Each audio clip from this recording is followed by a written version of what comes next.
Bueno, damos gracias a Dios por otro domingo más poder estar reunidos celebrando a Cristo. De verdad que es maravilloso poder pensar en su palabra, meditar en ella y glorificar a Dios por todo lo que Él ha hecho, por todo lo que Él está haciendo, porque sigue estando Dios ahí presente. Podemos correr a Él, podemos disfrutar de Él. Entonces quiero que hoy día puedas guardar este tiempo, sacar todo lo que podría distraerte y poder estar concentrados, adorando a Dios, adorando a Cristo en este tiempo. Y quiero invitarte y quiero leer un salmo contigo, y quiero leer el salmo, Isaías 25, versículo 1. Quiero leer Isaías 25, versículo 1, que dice: Señor, tú eres mi Dios, te exaltaré y te alabaré tu nombre, porque has hecho maravillas desde tiempos antiguos. Tus planes son fieles y seguros. Así que juntos vamos a adorar a este Dios que ha hecho maravillas a lo largo de toda la historia, maravillas en nuestras vidas. Y quiero invitarte a que juntos podamos cantar y celebrar a nuestro Salvador.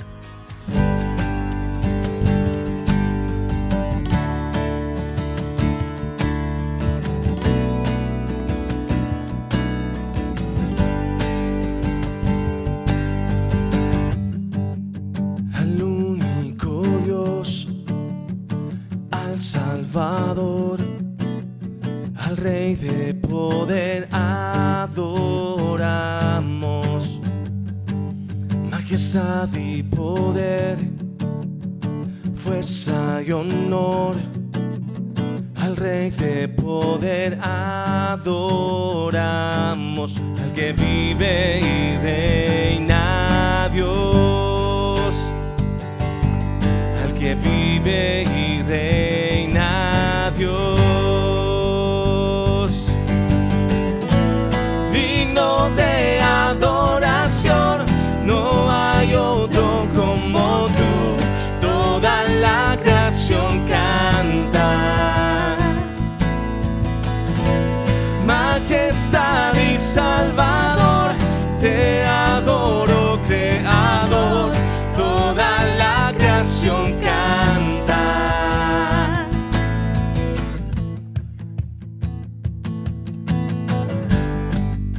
Al único Dios, al Salvador, al Rey de poder adoramos, majestad y poder, fuerza y honor, al Rey de poder adoramos, que vive y reina Dios, al que vive y reina Dios, digno de adoración, no hay otro como tú, toda la creación canta, majestad y Salvador, te adoro, Creador, toda la creación canta, digno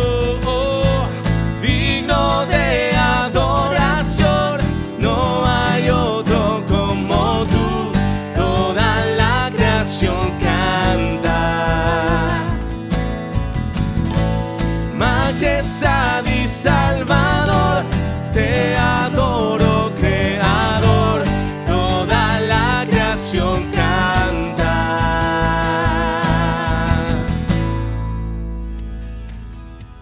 Oremos. Señor, gracias hoy doy a ti por la vida que nos has permitido vivir hasta el día de hoy.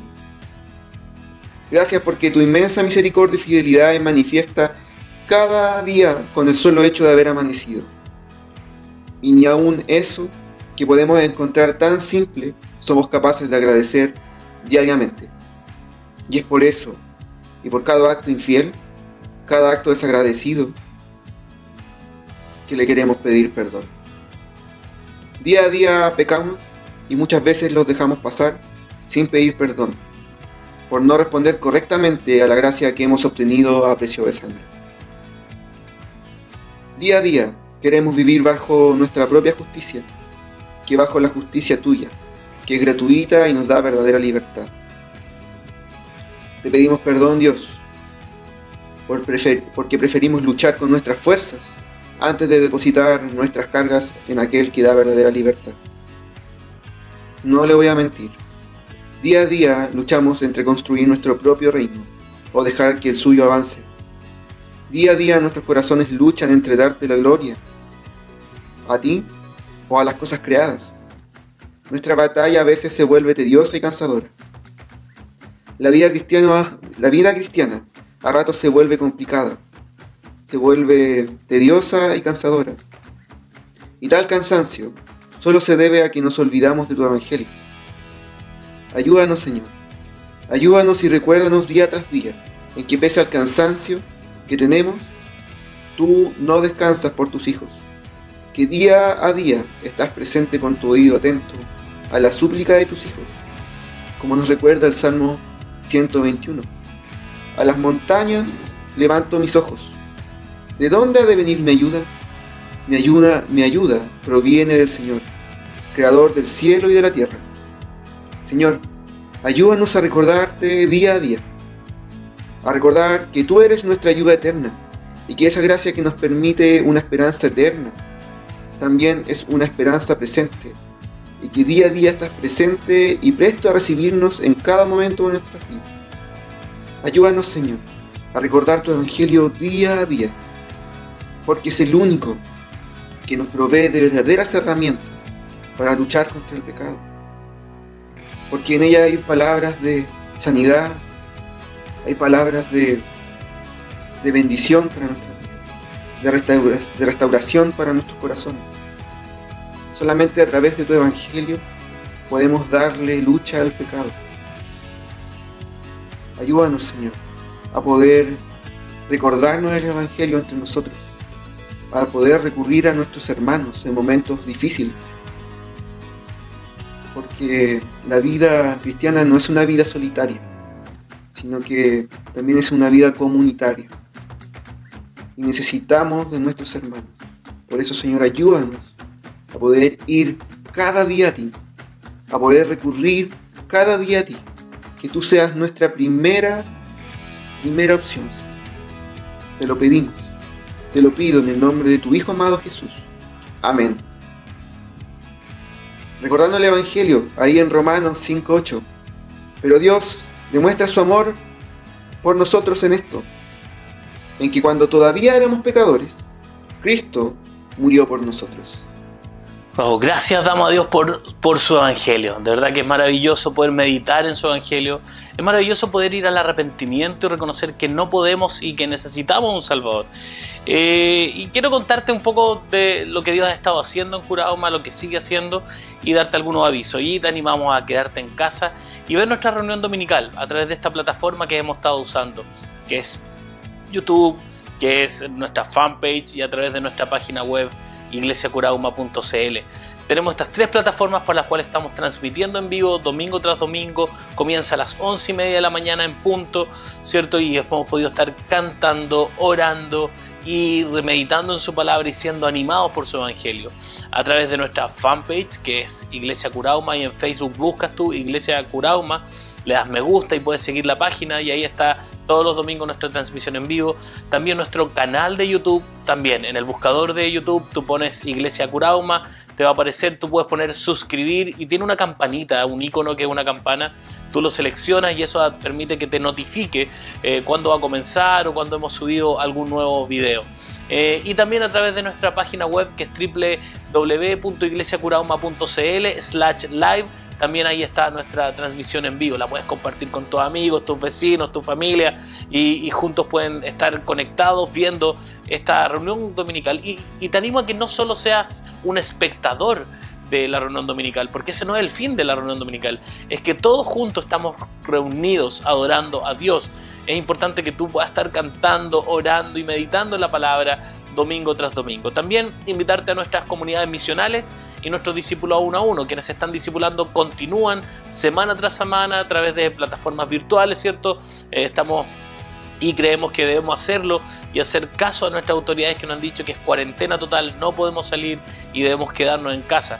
Y nuestras comunidades misionales también a través de Google Meet y de Zoom es las plataformas que hemos estado usando para la conexión de las comunidades misionales. También animarte a entrar a nuestra página web. Hay un montón de recursos que pueden ser útiles. Aprovecha estos tiempos, no desperdicies el tiempo que Dios nos proporciona en este tiempo de cuarentena. Aquellos que tienen ese tiempo, hay otros que siguen trabajando normalmente o inclusive mucho más, una carga laboral, teletrabajo o presencial. Oramos por ellos y te animamos a conectar a nuestra página web. Hay recursos, hay materiales, hay sermones antiguos, puedes revisarlo, así que te animamos a verlo. Queremos invitarte también a que estamos en campaña, ¿cierto? Estamos en campaña de poder reunir recursos para nuestra iglesia, para servir, ¿cierto? Y aquí en pantalla te aparece todos los datos, cómo poder conectar, y las fechas, cuando esto comienza, cuando esto termina. Vamos a estar siempre anunciando. Conéctate con Diego Sangüesa, que es nuestro encargado de justicia y misericordia. Animarte también a conectar todos los martes a las 7 de la tarde, 19 horas a 20 horas, nuestro estudio bíblico. Estamos estudiando la palabra del Señor, disfrutando su evangelio. Hemos estado creciendo en su palabra, en conocimiento de ella. Y de verdad que ha sido de mucha bendición para muchas personas. Te animamos a conectar martes de 19 horas a 20 horas vía Zoom. También vía Zoom tenemos nuestra oración dominical. Todos los domingos de 11 a 11:20, 11:25 estamos orando por nuestro país, nuestras autoridades. El domingo pasado oramos por el pastor Tim Keller, pastor que amamos, hemos leído sus libros, hemos sido muy bendecidos. Él está con un cáncer, ¿cierto? Y oramos porque la quimioterapia pudiera hacer retroceder al cáncer que él está teniendo. Oramos por él, oramos por el ministerio City to City Redeemer, que es una red de plantación de iglesia a la cual como Iglesia Curauma estamos sumados. Así que te animamos a orar por ello. El martes pasado tuvimos una tremenda reunión, te lo comento. Líderes de distintos países, de 12 países de Latinoamérica, 21 organizaciones distintas. Habíamos 55 personas conectadas, líderes que pertenecemos a estas organizaciones, y es que estamos soñando la plantación de iglesia, cómo generar recursos, discipulados, enseñanza, capacitación para poder expandir el evangelio en Latinoamérica, en las grandes ciudades de Latinoamérica. Te animamos a estar orando por estas cosas y también invitar a todos los matrimonios. Todos los matrimonios están invitados. Vamos a tener una reunión vía Zoom el domingo 19 de julio de 18 a 20 horas. Te animo a conectar, matrimonio de Iglesia Curauma. Súmate, va a ser un buen tiempo de animarnos en el evangelio, de disfrutar. El domingo pasado estuvimos con los jóvenes y fue de tanta bendición. Yo fui muy bendecido de estar con ellos. Fue animante, nos reímos mucho, la pasamos muy bien, pero también reflexionamos en torno al evangelio y fue animante para muchos de nosotros, de los que pudimos conectar. Yo soy joven, pero no soy del grupo de jóvenes, pero claro, era el pastor que está enseñando, entonces tengo chance y puedo estar ahí, así que soy bendecido por eso. De hecho, por algunos WhatsApp conversamos y algunos como que querían estar, pero ya no es etapa, ya están en otra etapa. Entonces, bueno, estábamos ahí con los jóvenes. Así que, y esto no es para los que se sienten jóvenes, es para los jóvenes, verdaderos jóvenes, no aquellos que se sienten. Así que estuvo muy bueno y estábamos viendo y todos nos decían a ver si nos juntamos de nuevo. Así que fue de mucha bendición y creo que por ahí va la cosa. Vamos a estar tal vez conectados nuevamente. Así que esos son parte de nuestro aviso. Te animo a disfrutar, a difundir lo que Dios está haciendo, a contactarte con los hermanos de la iglesia, personas, contacta con quien nos ha hablado, llámalo. No creemos que haya una...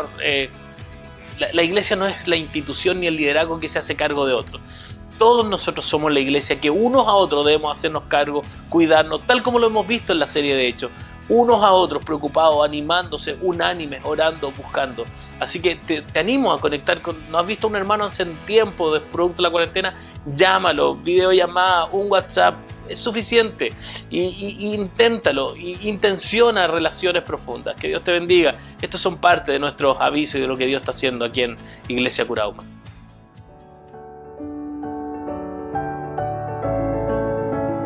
En su ascensión, Jesús comisionó a sus discípulos para predicar su evangelio. Esa misma misión continúa hoy, ininterrumpida y sin obstáculos, durante casi 2000 años desde entonces. El libro de los Hechos está destinado a obligar a todas las generaciones siguientes de cristianos a ser fervientes testigos de Cristo hasta que Él regrese. El libro de los Hechos no termina hasta que venga de nuevo de la misma manera que los apóstoles lo vieron irse.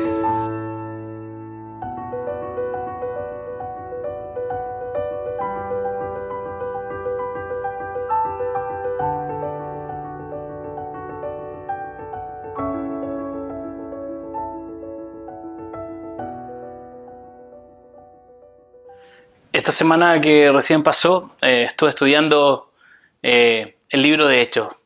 Y yo no sé cómo tú estudias la Biblia, y una de las cosas que a mí me gusta tener cerca es todos mis apuntes que tal vez he hecho en momentos anteriores, que son mis propios devocionales. Estudio y anoto y hago mis anotaciones, me hago preguntas, utilizo algunas guías de estudio para poder seguir estudiando y caminando a través de los libros de la Biblia. Y hace un par de años, tal vez unos 6, 7 años atrás, estudié el libro de los Hechos por mi cuenta y tuve un par de estas guías de estudio, estas preguntas que me hice a mí mismo. Y encontré uno de ellos esta semana que pasó, mientras me estaba preparando y revisaba el sermón que ya tenía escrito de antes, pero quise ver estos apuntes. Y lo abrí en la sección en la que estamos hoy día esta mañana, que es de Hechos capítulo 6, 8, hasta Hechos capítulo 7, versículo 60. Y lo que me impresionaba es que era exactamente la misma forma que yo había organizado el libro en esa época para estudiarlo. Hoy tengo las mismas secciones separadas y me daba mucha alegría. Fue un colapso en mi cabeza y daba gracias a Dios que seguía viendo la misma forma de separar las secciones para esta serie en el libro de Hechos. Entonces lo abrí y la primera pregunta en la guía sobre estos versículos que vamos a ver hoy era: ¿cómo respondes a la posibilidad de morir porque eres un seguidor de Jesús? Y cuando Esteban, sobre quien vamos a leer esta mañana, él tiene que tomar esta decisión, en el fondo él muere por el Evangelio. Y es de ahí donde nace esta pregunta, y me hacía esa pregunta en ese momento de estudiar, y me la hacía hoy también, esta semana, al poder estudiar este texto.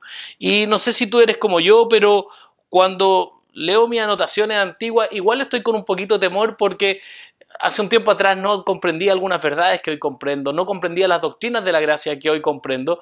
Entonces a veces me da vergüenza, aunque soy el único que las lee, pero veo sermones antiguos míos, los leo y me da vergüenza. Y me pregunto cómo dije eso, por qué pude escribir esto, y me asombro de mí mismo. Pero lo que me llamó mucho la atención es que sabía que yo había completado esta pregunta, yo había respondido a esta pregunta en esa libreta, en el fondo de esa libreta, una nota en mi propio computador, y había leído la pregunta y pensé, me pregunto qué escribí por respuesta, y quería saberlo, y miré la respuesta y me sorprendió gratamente lo increíble que fue lo que dije en esa ocasión y lo acertado que estaba, porque sigo creyendo y pensando lo mismo. Y esto es lo que realmente yo escribí en esa ocasión, esto es lo que puse: honestamente, no pienso morir porque yo sigo a Jesús. Y cuando lo he dicho, es tan teórico. Cuando he dicho que quiero morir por Jesús, es tan teórico que no puedo responder la pregunta realmente con honestidad. Eso es lo que yo escribí en ese entonces. Y es lo que sigo pensando hoy. Yo no sé si estoy preparado o capacitado para morir por Cristo. Y creo que la mayoría de nosotros aquí en Chile, que somos seguidores de Jesús, tendríamos que decir que nuestro momento más honesto tal vez la misma respuesta. Porque nosotros estamos en un lado del mundo donde tenemos libertad para caminar, para libertad de pensar, y ninguno de nosotros está atemorizado de que alguien te pueda matar por lo que tú crees. Entonces es una pregunta que realmente es muy abstracta para nosotros, para que la podamos comprender. No es algo que nosotros estemos pensando constantemente. Y creo que para nosotros es útil poder parar hoy en día y pensar y meditar. ¿Cuándo realmente yo consideré morir por mi fe? ¿Cómo yo respondería a esa posibilidad de morir por la fe? Y de nuevo, no quiero que te sientas mal por eso. Mi punto en todo esto es que simplemente decir que para los cristianos que estamos en Chile tal vez es una pregunta muy abstracta, muy difícil de poder preguntarnos y poder responderla mucho más aún. Entonces me gustaría que la pregunta la cambiáramos y pensáramos de esta manera: ¿estamos dispuestos a vivir para Jesús? Así que demos ese paso atrás y pensemos en esto. ¿Estás dispuesto a vivir por Jesús? Tal vez inclusive te invito a dar un paso más atrás aún. ¿Cómo estamos viviendo la vida? ¿Cómo tú vives tu vida? Que es realmente la pregunta que yo quiero hacer esta mañana. ¿Cuál es la historia? ¿Qué narrativa? ¿Cuál es la visión de vida por la cual tú estás viviendo? ¿Y para qué es la historia por la cual estás viviendo? ¿Cuál es tu historia de vida? ¿Qué mueve tu corazón? ¿Cuál es la visión que te impulsa y motiva? ¿Cuál es tu cosmovisión para entender la realidad en la cual tú vives? Cada uno de nosotros, cristianos o no cristianos, creyentes o no creyentes, jóvenes o viejos, ricos o pobres, negros o blancos, educados, sin educación, todos estamos viviendo para nuestra propia historia de vida. ¿Y cuál es esa historia? Para una visión particular de qué es lo que creemos que es la buena vida, una interpretación de la realidad. Todos vivimos para eso. Y cualquier historia para la cual nosotros estemos viviendo, por cualquier sea la historia, va a dar forma a tu vida, va a dar forma en la forma que vivimos, cómo actuamos, de forma a nuestras actividades, da forma a nuestra identidad, da forma a todo sobre nosotros.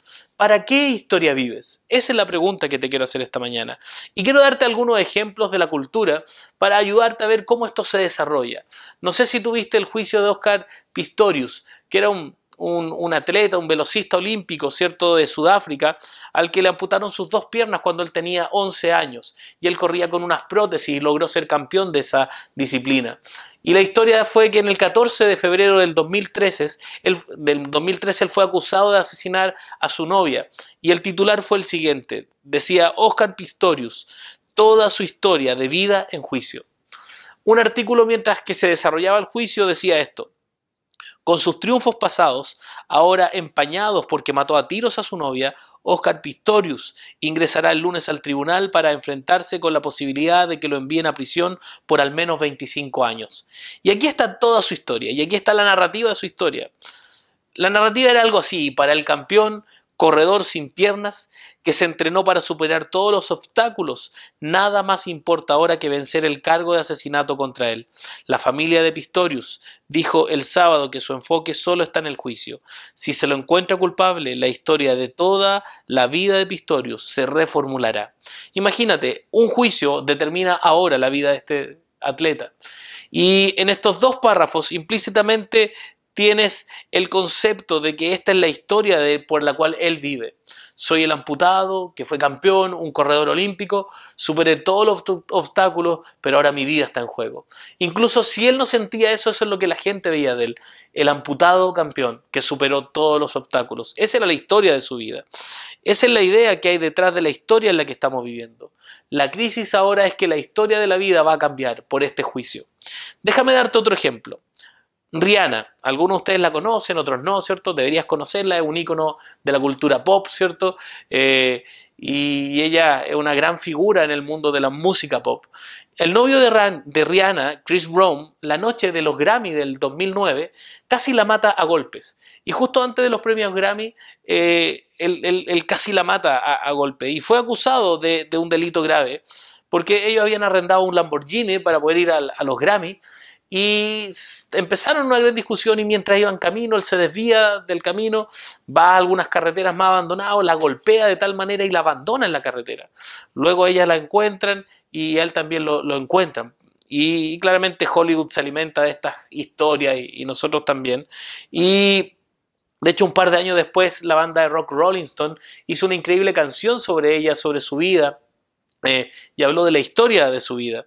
Y una de las cosas que decía su madre era que una gran característica definitoria para Rihanna es que ella siempre había sido una mujer fuerte e independiente. Siempre había sido independiente y fuerte. Y por supuesto, ve eso incluso después del incidente. Jugando con la respuesta, ella empieza a responder y ella dice: puse mi guardia muy fuerte, no quería que la gente me viera llorar, no quería que la gente se sintiera mal por mí. Fue un momento muy vulnerable en mi vida y me negué a dejar que esa fuera la imagen. ¿Te das cuenta? Esto es lo que responde Rihanna. Su historia es que ella es fuerte e independiente. Incluso en este momento aplastante, débil, de vulnerabilidad, ella no quiere bajar la guardia. Quería que la gente la viera bien. Quería que todos vieran que ella era dura, que ella era firme, que ella era independiente. Y aquí estás viendo, lo que realmente ella está mostrando, esta es la historia de su vida, esa es su identidad, y ahora sí es como ella da forma a su comportamiento de ahí en adelante, así es como ella empezó a dar forma a todas las respuestas hacia la crisis. Aquí el artículo decía incluso que comenzó a dar forma a la música que sacó, a la ropa que llevaba puesta, a la sonrisa de su rostro, y ella dice: puse eso, empecé a actuar de esa manera y a vivir de esa manera hasta que se sintiera real. Es lo que ella dice en el artículo. Imagínate, ella tuvo que forzarse a vivir una vida de una mujer firme y segura pero tuvo que luchar para que se sintiera real. Luego, la autora del artículo dijo que en realidad ella adoptó una burla permanente y se vistió de negro y lanzó su siguiente disco con una colección de pistas de un ritmo, un tiempo que era muy deprimido y que todo hablaba sobre asesinato y venganza. Cualquier sea la historia para la que vivamos tú y yo, cualquier narración o visión de la buena vida que nos impulsa, va a capturar todo nuestro corazón y nos va a mover y nos va a llevar a dar forma y sentido a todo lo que hacemos, y finalmente todo eso nos controla. Rebecca Piper escribió en uno de sus artículos hace mucho tiempo diciendo esto, y quiero que ponga atención a esto, dice: lo que nos controla es en realidad nuestro Señor. Ninguno de nosotros nos controlamos. Estamos controlados por el Señor de nuestras vidas. Cualquier cosa que el Señor controle en nuestras vidas es por quién y por qué vivimos tú y yo. Y es por lo que estamos dispuestos a morir. Nuevamente tú escuchas esto en la cultura todo el tiempo. Vi hace poco un documental de este ciclista, este campeón del ciclismo, Armstrong, que tal vez ni siquiera tienes que ver todo el documental, basta que veas con el tráiler, y esto es lo que él dice en la apertura de este tráiler. Si no sabes bien quién es Armstrong, él era muy bueno, fue campeón del Tour de Francia, y luego descubrieron que él hizo trampa y todavía seguía siendo muy bueno, pero ya como había hecho trampa la gente lo desacreditaba.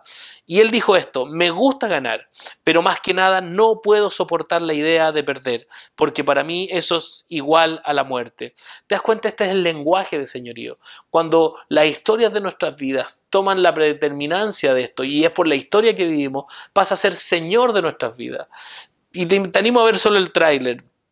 Entonces, la gente le encantaba creer acerca de su vida, que él era un sobreviviente del cáncer, porque así lo fue, él sobrevivió al cáncer, que superó la enfermedad y regresó y ganó porque era un campeón. Y debido a su arduo trabajo y su valor y su dureza, él era un campeón. Y esta fue la historia que él contó de sí mismo, que él construyó sobre sí mismo, que él creyó de sí, y él estaba dispuesto a mentir, a engañar e incluso, si fuera posible, morir por esta historia. Él estaba controlado por la historia de su vida, era el señor de su vida. También hay un conductor de programa estadounidense, Jim Fallon, que él quería, que hoy es conductor de un programa late en la televisión, en el canal NBC, y él dijo en una entrevista hace varios años atrás, dijo: recuerdo haberme dicho a mí mismo, si no llego a Saturday Night Live antes de cumplir 25 años, me mataré. ¿Te das cuenta? Eso es control. Eso controlaba su vida. De hecho, él una vez dijo también: es una locura. No tenía otro plan. No tuve amigos, no tuve novia, no tenía nada que hacer. Tenía mi carrera y eso fue todo. Si te das cuenta, lo que Fallon y Armstrong y cualquier otra persona que quisiéramos elegir de estos artículos en la cultura están simplemente confesando que ese es el sentimiento del corazón con lo que todos vivimos. Todos tenemos una historia, todos tenemos una visión que ha capturado nuestros corazones, y si no lo seguimos no sabemos qué hacer con nosotros mismos. Incluso para muchas personas, si no lo consiguen, están dispuestos a quitarse la vida para poder descansar de el terror o la desesperación que provoca el no poder lograr lo que alguien se propone. Entonces estamos dispuestos a hacer todo lo que sea posible para decir: tengo que tener esto tanto, que es tan controlador en mi vida, que si no lo tengo no quiero estar vivo.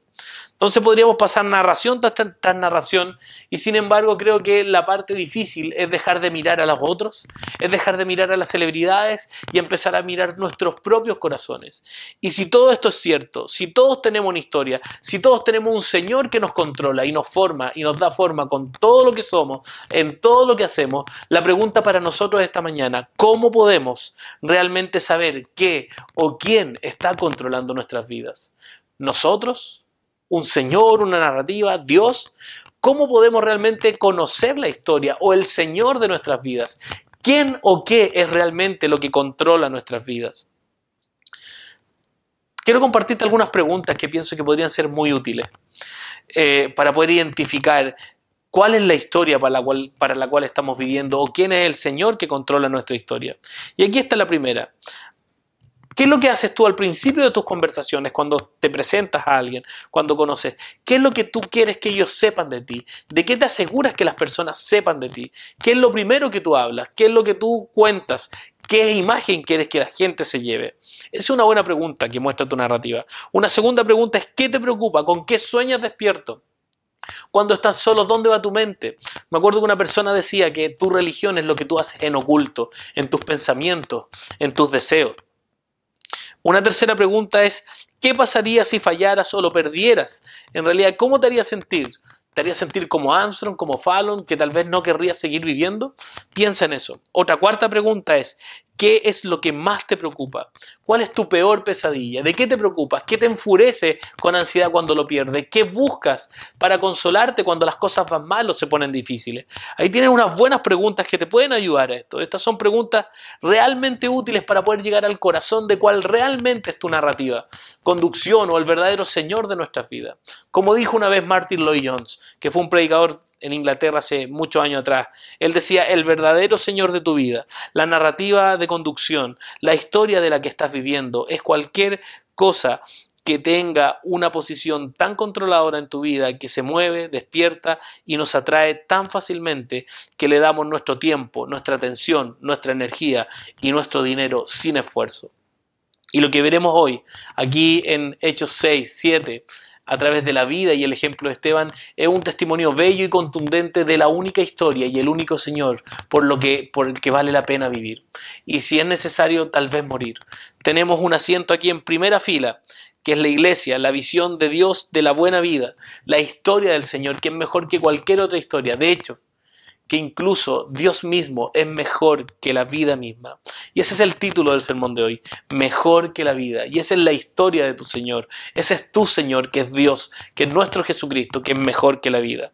Entonces, si está en Hechos capítulo 6, vamos a retomar de aquí. Quiero que vamos a Hechos 6, versículo 7, que dice, y la palabra de Dios crecía y el número de los discípulos se multiplicaba en gran manera en Jerusalén, y muchos de los sacerdotes obedecían a la fe. Si te estás preguntando de dónde sacamos el título de la serie, es justamente aquí, la iglesia se multiplica. No es algo que nosotros inventamos, no era un buen eslogan, sino que multiplicación es una palabra que tú vas a ver repetida en el libro de los Hechos. Es algo muy bueno. Es la multiplicación centrada en el Evangelio. Y es lo que está sucediendo aquí en la iglesia del primer siglo, ya que Dios los protege y Dios los mantiene unidos, Dios hace que se amen y Dios los cuida del uno al otro. Permite que ellos vivan en comunidad. Mira lo que dice el versículo 8 y 9. Esteban, hombre lleno de la gracia y del poder de Dios, hacía grandes prodigios y señales milagrosas entre el pueblo. Con él se pusieron a discutir ciertos individuos de la sinagoga llamada de los libertos, donde había judíos de Cirene y de Alejandría, de Cilicia y de la provincia de Asia. Como no podían hacer frente a la sabiduría a la sabiduría ni al espíritu con que hablaba Esteban. Esto es lo que vemos en estos versículos. Y solo quiero parar aquí un poco, porque la palabra, y nos hace saber este texto, que hay algunos puntos que debemos conectar sobre la vida y la muerte de Esteban, que creo que son fáciles de pasar por alto. En otras palabras, Lucas no arrojó la historia de Esteban aquí solo como una historia aleatoria, inspiradora y extra, no es un comodín, no es algo que lanzó, tiene que ver, es parte de la narrativa. La vida y la muerte de Esteban están completamente relacionados con la historia general del libro de Hechos, que está enseñando y hablando acerca de cómo la historia se desarrolla. La vida y la muerte de Esteban son en realidad un punto crucial en toda la narrativa de Hechos.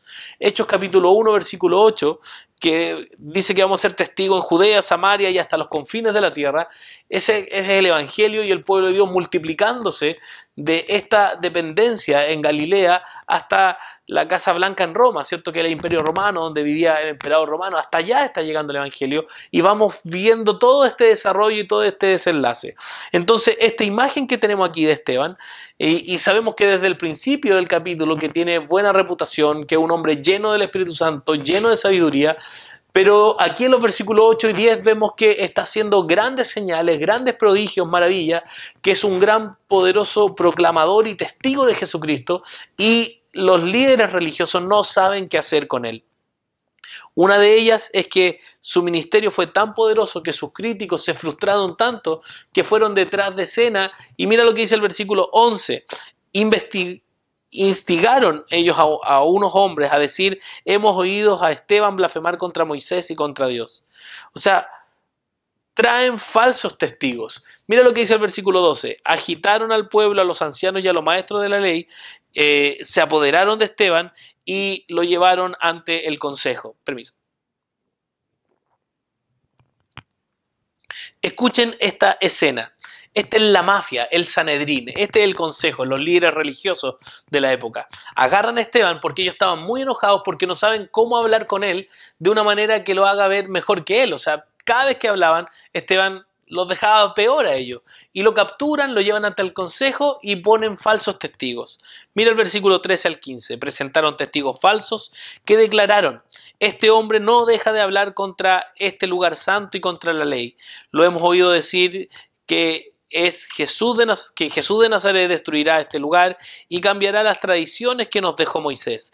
Todos los que estaban sentados en el consejo fijaron la mirada en Esteban y vieron que su rostro se parecía al de un ángel. Este es un pequeño versículo muy extraño. De alguna manera recuerda tal vez a Moisés, que después que baja del monte, la Biblia dice que bajó con su rostro como glorificado. Tal vez inclusive a Jesús en el monte de la transfiguración cuando estuvo con Pedro, Juan, ¿cierto? Y ahí también se devela y muestra su rostro en la gloria del Señor. Y aquí hay unos testigos falsos y aquí están las acusaciones que presentan contra Esteban basadas en este texto. Básicamente que él estaba hablando contra los 4 centros sagrados de la fe de Israel, que estaba blasfemando contra Dios, que estaba hablando contra Moisés y que estaba hablando mal de la ley y el templo. Entonces el sumo sacerdote escucha esto y de nuevo está esta Corte Suprema. Mira, Hechos 7, pasamos al capítulo siguiente, versículo 1. Dice: ¿son ciertas estas acusaciones?, le preguntó el sumo sacerdote. Y lo que tiene aquí en Hechos capítulo 7 es una de las mejores escenas de la corte en la historia del mundo. Arrestan a este tipo lleno del poder y sabiduría y lo acusan de algo que es falso. Y su respuesta es brillante. Tan brillante que en realidad no vamos a leer todo esto, ¿cierto? Sin embargo, quiero que hagas esto tú en tu casa y puedas leer el capítulo 7 completo. Son 60 versículos, entonces no lo leeremos todo. Y el capítulo 7, versículos 2 al 50, léelo, por favor. Y ahí ves la respuesta de Esteban, ves su defensa y ves cómo él responde en forma de sermón. Él está haciendo una predicación, literalmente. Entonces él toma la acusación en su contra y predica un sermón donde toma la historia de la salvación de Israel que se encuentra en el Antiguo Testamento. Y esta es la historia principal de quienes lo acusan. Él toma la historia de la que viven y le muestra cómo se equivocaron en su propia historia. Le dice: tu historia la interpretaste mal, por eso tú no estás entendiendo la realidad presente y estás viviendo desde tu historia, porque ustedes no lograron entender a Jesús, porque no lograron entender su historia y están viviendo por otra historia que Dios no le dio para que vivieran. Y es brillante lo que él hace. Él le dice: en realidad ustedes son los que viven una historia equivocada. En realidad ustedes son los que están blasfemando, porque ustedes, al igual que su antepasado, han rechazado al verdadero Señor. Y tienen otro Señor, tienen otra historia, por ende tienen otro Señor. Y esa es la esencia de su sermón. No tenemos tiempo para analizar todo esto, pero quiero que lo lean. Léelo con tu cónyuge, en tu casa, con tu familia, disfrútenlo, con su círculo de amistad, y solo hoy tocaré los puntos principales de esta historia.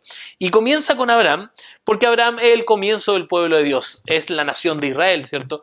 Él habla de los patriarcas, habla de José, Esteban habla de Moisés, habla de la ley y termina hablando del templo. Habla de las mismas cosas de lo que a él le acusan de haber hablado y les cuenta su historia de salvación de tal manera que señala a sus propios acusadores, a este consejo, a esta mafia, que debido a su malentendido ellos rechazaron a Jesús. Haber tenido otra historia, rechazan a Jesús. Y en realidad han entendido mal su propia historia. Y es brillante. Para mí esto es una escena brillante.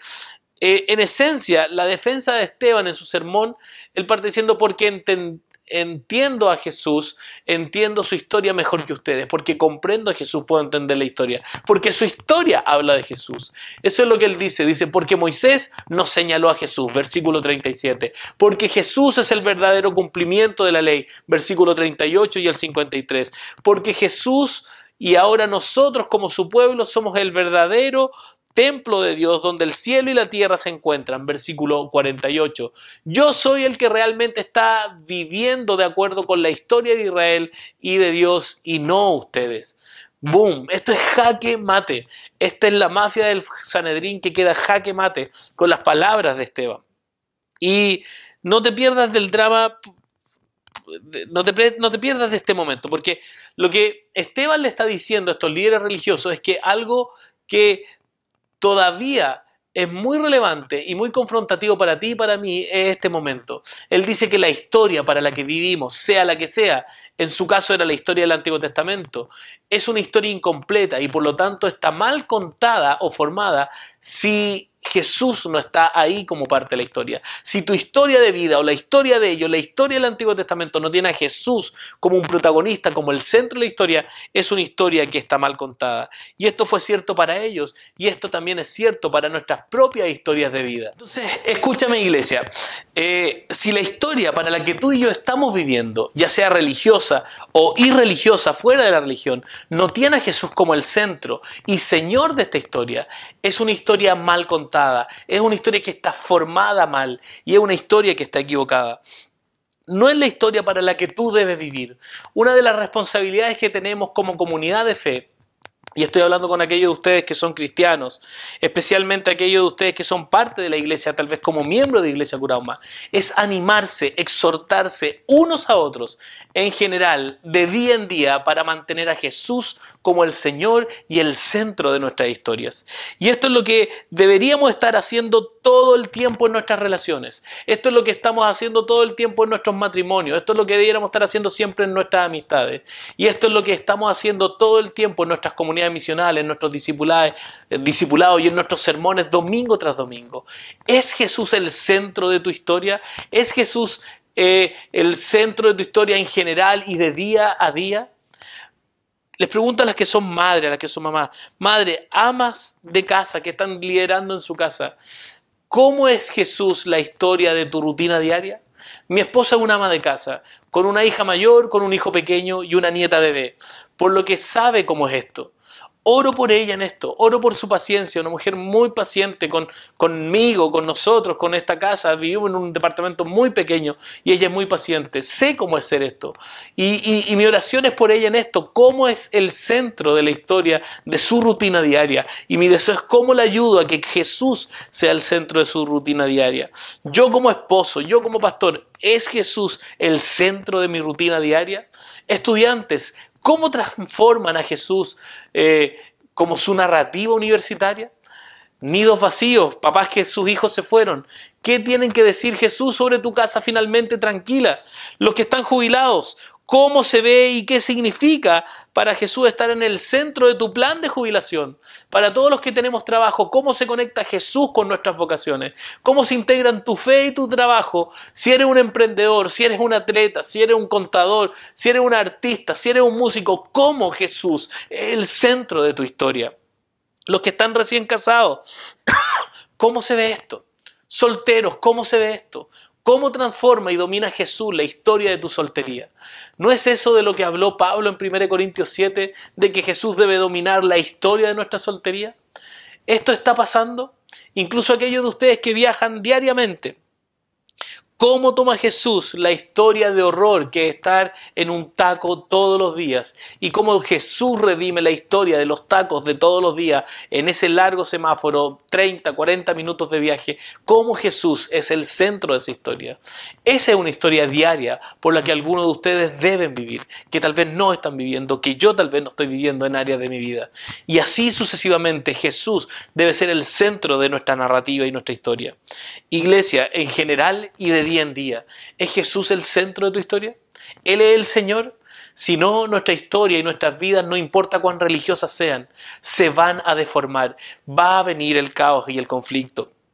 Estas son conversaciones que deberíamos tener el uno con el otro todo el tiempo, especialmente porque no podemos ver dónde está mal formada nuestra historia y dónde comenzamos a servir a otros señores, y es por eso que debemos conversarlo y hablarlo con otros. Necesitamos otras personas que sean cristianas y que entiendan estas cosas para ayudarnos a ver dónde Jesús no está siendo el centro de nuestra historia. Si no eres cristiano, déjame hablarte por un momento.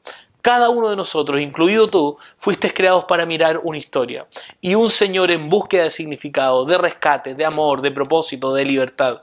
Y eso es lo que la Biblia llama salvación.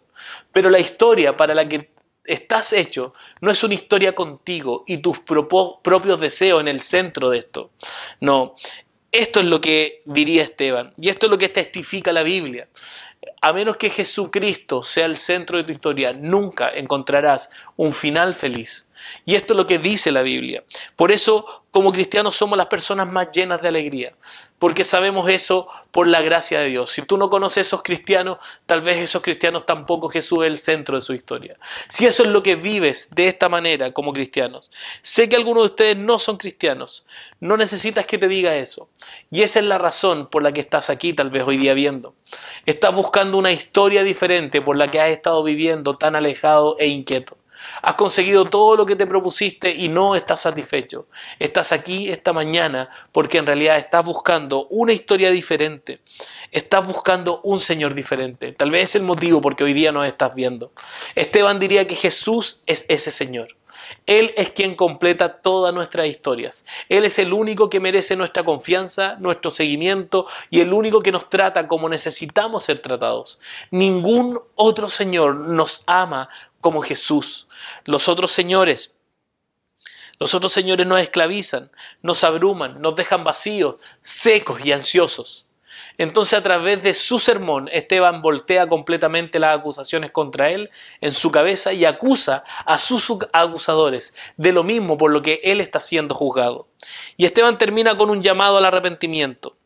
Este no es solo Esteban hinchando su pecho en el medio de la sala, sintiéndose orgulloso en medio del tribunal, diciendo todos ustedes se lo perdieron. No, son unos idiotas, ustedes no merecen esto. Aquí hay un tono subyacente que es muy importante. Dice, te lo estás perdiendo al igual que tu antepasado, porque se rebelaron contra Dios. Y Él les da una segunda oportunidad, y lo hace implícito en la declaración de Esteban, que está aquí, dice, así que vuelve al Señor, estás siendo desobediente, deja de resistir al Espíritu de Dios, deja de tener el corazón duro, deja de ser terco de corazón, vuelve. Eso es lo que Esteban está haciendo, te lo estás perdiendo. Igual que tu antepasado, vuelve, le está diciendo. Y este es Esteban, siendo amable, suplicándole arrepentimiento. Lo está llamando al arrepentimiento en amor. Realmente ha convertido sus acusaciones en un llamado al arrepentimiento. Lamentablemente, la apelación de Esteban aquí no lleva a sus acusadores al arrepentimiento. No les humilla ver eso porque rechazaron y asesinaron a Jesús. Viven una historia deformada. En realidad, simplemente los enfurece aún más. Y en los versículos 54 al 60 vemos la respuesta. Mira lo que sucede. Al oír esto, rechinando los dientes, montaron en cólera contra él. Pero Esteban, lleno del Espíritu Santo, fijó la mirada en el cielo y vio la gloria de Dios y a Jesús de pie a la derecha de Dios. Veo el cielo abierto, exclamó, y al Hijo del Hombre de pie a la derecha de Dios. Entonces ellos, gritando a voz en cuello, se taparon los oídos y todos a una se abalanzaron sobre él. Lo sacaron a empellones fuera de la ciudad y comenzaron a apedrearlo. Los acusadores le encargaron sus mantos a un joven llamado Saulo. Mientras lo apedreaban, Esteban oraba. Señor Jesús, decía, recibe mi espíritu. Luego cayó de rodillas y gritó, Señor, no les tomes en cuenta este pecado. Como cuando hubo dicho esto, murió. Esta es la historia de Esteban. ¿Te das cuenta? No se arrepintieron, no se humillaron a sí mismos. Sé que puede parecer aleatorio, pero Jesús en su propio juicio dijo, escucha, voy a estar a la diestra del Padre. Y lo que Esteban ve es una validación de que Jesús es quien dice ser.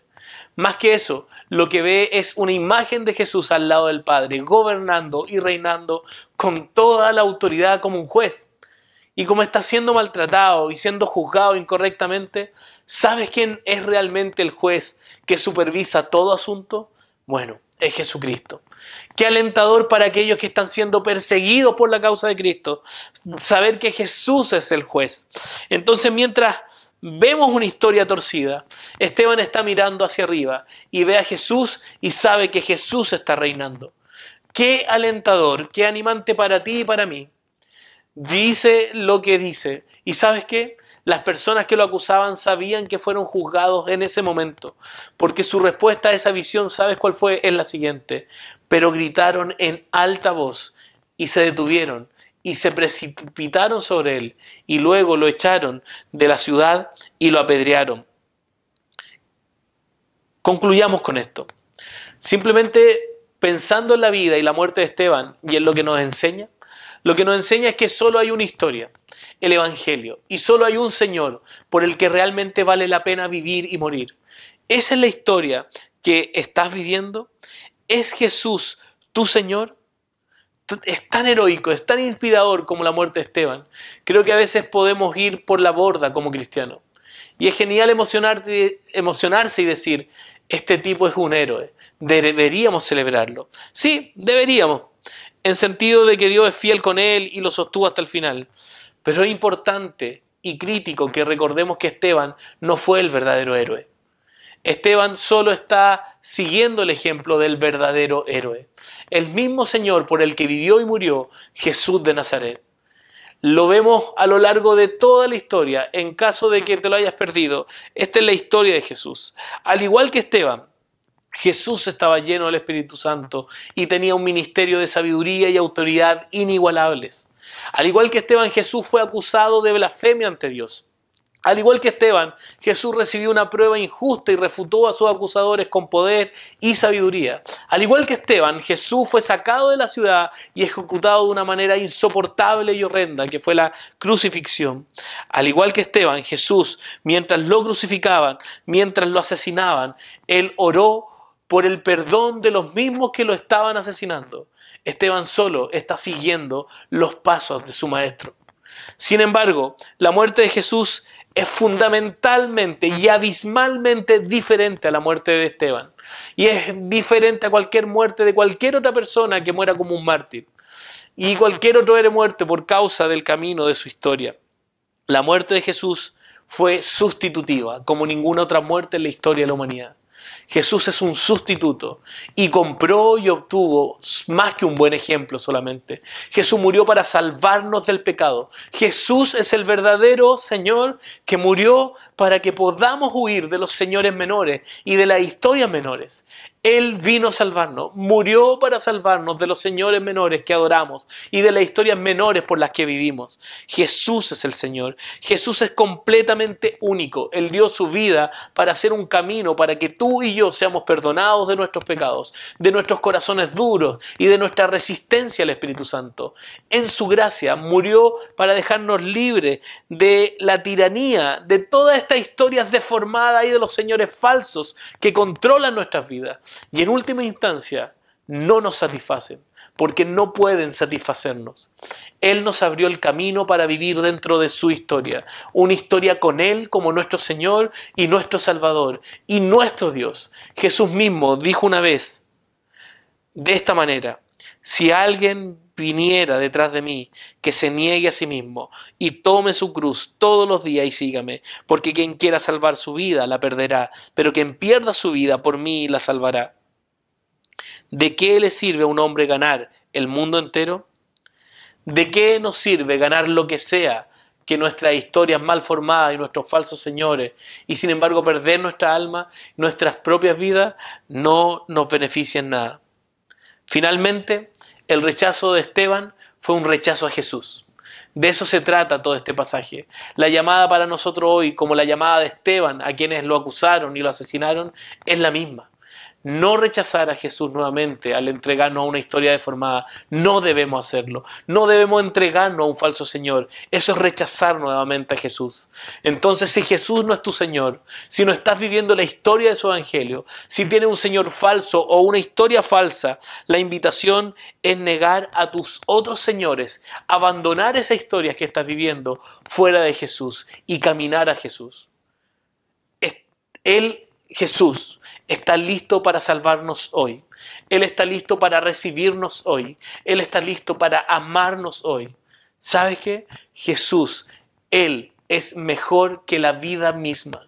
Y es por eso que tú y yo, en el poder del Espíritu Santo, podemos renunciar a todo, morir por Cristo y vivir por Cristo, porque Él es mejor que la vida misma. Dios te bendiga. Oremos. Gracias, Señor, te doy por tu palabra. Gracias, Señor, te doy por mostrarnos a Jesús y darnos cuenta de lo bello que Él es y vale la pena renunciar a todo por la belleza de Jesús. Señor, ayúdanos a amar a Jesús más que la vida misma. Señor, que podamos despojarnos de todo con tal de seguir a Cristo. Señor, gracias por el ejemplo de Esteban, pero gracias por Jesús, que es más que un ejemplo, sino que es quien compra una nueva vida, una nueva historia para nosotros mismos. Señor, gracias Padre por tu palabra, bendice esta palabra en nuestros corazones. Te alabo, Señor, y te agradezco todo esto en el nombre de Jesucristo. Amén.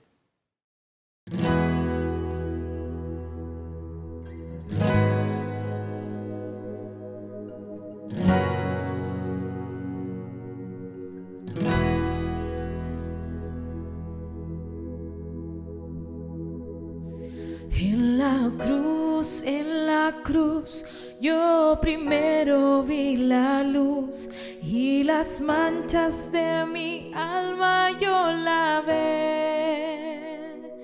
Fue allí por fe que vi a Jesús y siempre feliz con él seré.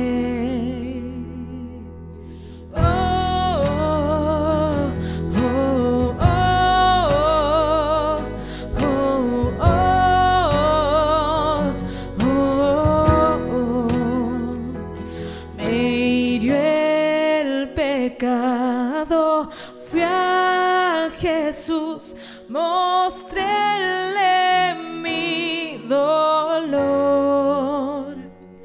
Perdido, errante, vi su luz, bendíjome en su amor. Sobre una cruz, mi buen Señor, su sangre derramó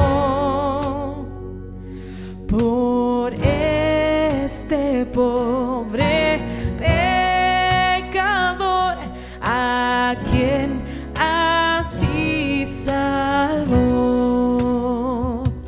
En la cruz, yo primero vi la luz y las manchas de mi alma yo lavé. Fue allí por fe que vi a Jesús y siempre feliz con él seré.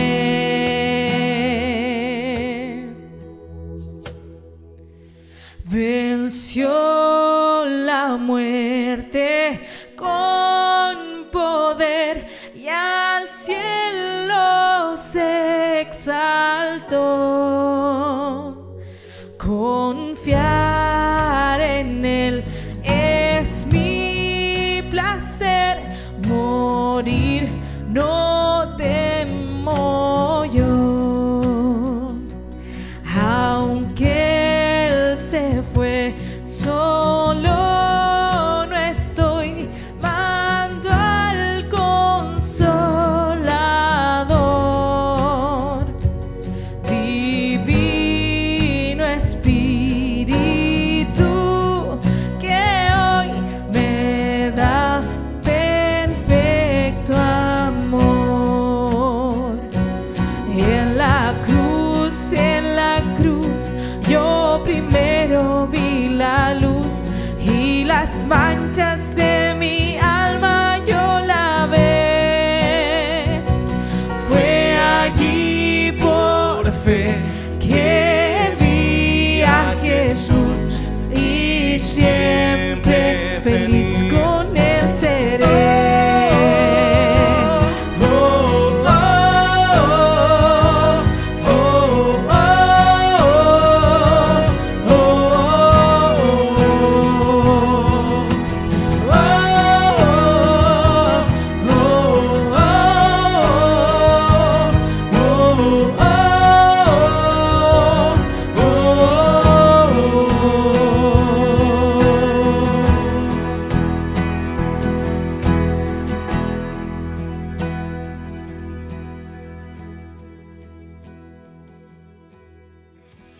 Gracias damos a Dios. Qué maravilloso es poder cantar a Dios, cantar a Jesús, después de recordar lo maravilloso que Él es, se hace más grandioso, pareciera, en nuestros corazones, como se aprieta nuestro corazón. Que Dios te bendiga, Iglesia Crosma. Estoy muy emocionado por su palabra, estoy muy emocionado por lo que acabamos de cantar. De verdad toca mi corazón, me hace repensar mi propia historia. Muchas veces pienso en cómo nuestros ídolos se alojan justamente donde están nuestros dones, donde tú eres hábil, donde tú eres capaz. Ahí se arraigan nuestros ídolos. Debemos pescar nuestros ídolos y tirarlos a la hoguera del fuego, para que esta perla, este oro puro, que son los dones que Dios nos ha dado, queden solos, sin la mugre y la porquería de todos nuestros ídolos, nuestra historia, nuestros señores. Que Dios nos ayude a limpiar nuestras vidas. He pensado en mi propio ministerio muchas veces, en aquello donde Dios me ha capacitado, donde Él me ha dado dones para liderar, para enseñar. Muchas veces eso lo he querido hacer sin el Señor, querer hacerlo solo, sin Jesús como el centro de mi vida. Que Dios me libre. Te pido que ores por mi corazón para poder ser un pastor que pueda vibrar por Jesús día tras día, y que Jesús sea el centro de nuestra historia, que Jesús sea el centro de nuestras plantaciones de iglesia, que Jesús sea el centro de nuestra multiplicación de su reino aquí en la tierra. Que Dios te bendiga, Iglesia Curado. Me quiero terminar leyendo un versículo final para animarte en el Evangelio, que está ahí en 2 Corintios capítulo 13 versículo 14, que dice: la gracia del Señor Jesucristo, el amor de Dios y la comunión del Espíritu Santo sean con todos nosotros. Amén. Que Dios te bendiga, Iglesia Curado.